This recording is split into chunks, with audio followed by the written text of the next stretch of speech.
that said, that's the reason why we are going to be flexible, mobile, field-based teams. We're not, as Kip said, we're not going to be the tail of the group. We are the tooth of the group. We are the ones that are out there.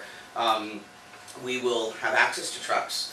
We will have access to tools, and we'll be working with you folks in those neighborhoods in crisis to stabilize them and to keep them stable. Anybody around during Project Crackdown days? I know David was, yeah. Oh, Gloria was too, that's right, yes. And Can you say that again? We didn't I'm sorry, anybody around during Project Crackdown days? So the Project Crackdown model wasn't necessarily focused on short-term, long-term goals like we were with the neighborhood action plans and the improvement plans. Project Crackdown was modeled behind 30, 60, 180 day goals. It was very intense, very short, and because of that, we're going to bring back a lot of that thinking and a lot of that model. It may not necessarily be 30, 60, 90, 180 day goals. That's a discussion that we're going to have with you folks. But the approach will be, rather than really looking at things from the long term, because we don't know what the future is really going to hold in 3 years. Things are going to change.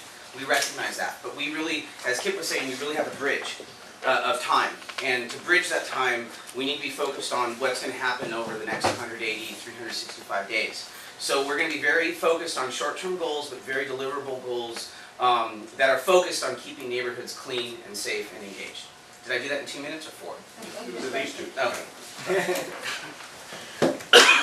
Cindy, you want to come next? Okay, to those who do not know me, I'm Cindy Home, and I am going to be managing the Connect Resources to Priorities area. And just very much the bottom line is all about bringing in the monies for strong neighborhoods. So we will be focusing on leveraging. So essentially, under the internal leveraging focus, we will be leveraging basically resources within the city of San Jose. So we know for a fact that CDBG fundings will be available, new funding will be available in January of 2011. And about approximately up to $5 million will be available, targeting SNI areas actually.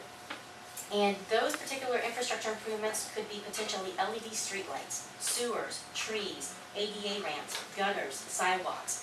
Those are just examples. So we will be working very closely with the CNAC as well as with the department heads, as well as the team here to really identify what are the high needs in terms of what I just mentioned. So that is an example of internal leveraging of funds. In terms of external leveraging of funds, we want to aggressively seek outside partners. This is going to be somewhat new for us. We have not done this aggressively in the past. So we want to basically initiate funding from state, federal, corporate, and foundation funds. Okay? And then fiscal management is definitely a responsibility under Connect Resources Priorities as well. Kip mentioned about the $4.7 million under the city manager's office budget. Also, there's $2.7 million, of course, under the redevelopment agency budget. Our shop will be basically responsible for managing that aspect. Okay? So the potential partnership with CNAC and what we'd like to actually have you think about is exploring the existing or new nonprofit intermediary to support strong neighborhoods as a pass-through, because corporations and foundations do not likely give monies to government. They give monies to nonprofits, as many of you know. So we would like to explore that as a real deal. Also, identify and cultivate funding relationships in the private sector. We would love your help with that. And provide letters of support when needed for public sector and private sector opportunities.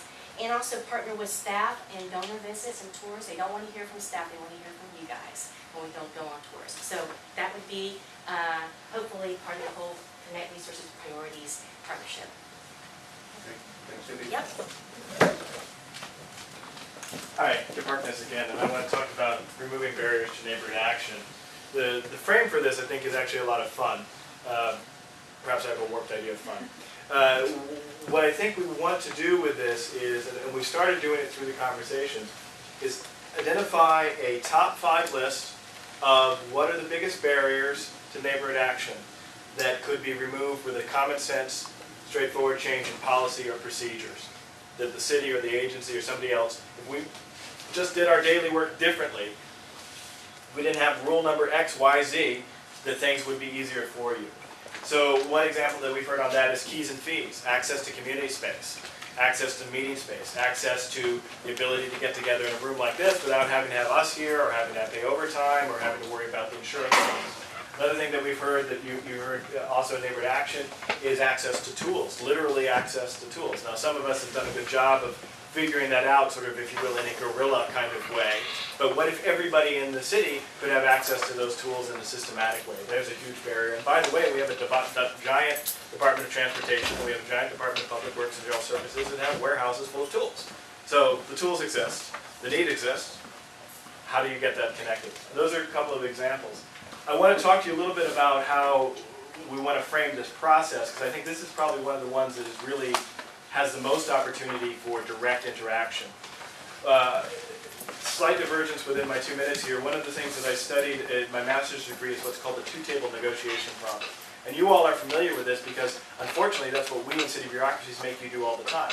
Decision makers, A is here, the other folks, constituents, neighbors are here, and then there's this person in the middle who's shuttling back and forth between them. And then he says, oh, well, that's a good idea, and then he goes over, and then he comes back. Well, your good idea isn't so good for this reason.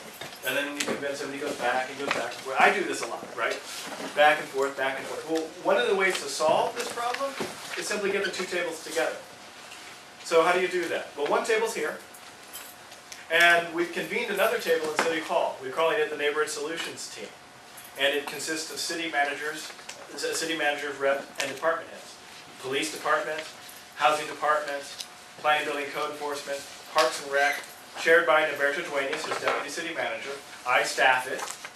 And one of the things we'd like to do is that group will be meeting and working on these. And then periodically, we'd like to bring some of you together with some of them, or all of you together with all of them, and have you guys meet directly to work on some of these barriers and also some of the other issues.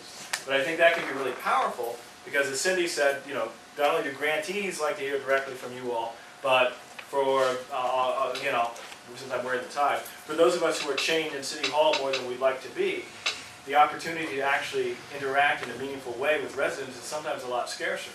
So if we can have the Director of Planning, Building, and Code Enforcement, along with Housing, sitting there talking about something that's a joint problem and you can explain to them with our support, I think we'll be able to begin to remove some of those barriers. The idea then that that team would formulate recommendations that would then go directly to City Council in the form of a memo saying we think we ought to change A, B, and C. So I've gone over my 2 minutes, but I'll stop there. Okay, so we're a little bit over. We're not doing badly, actually.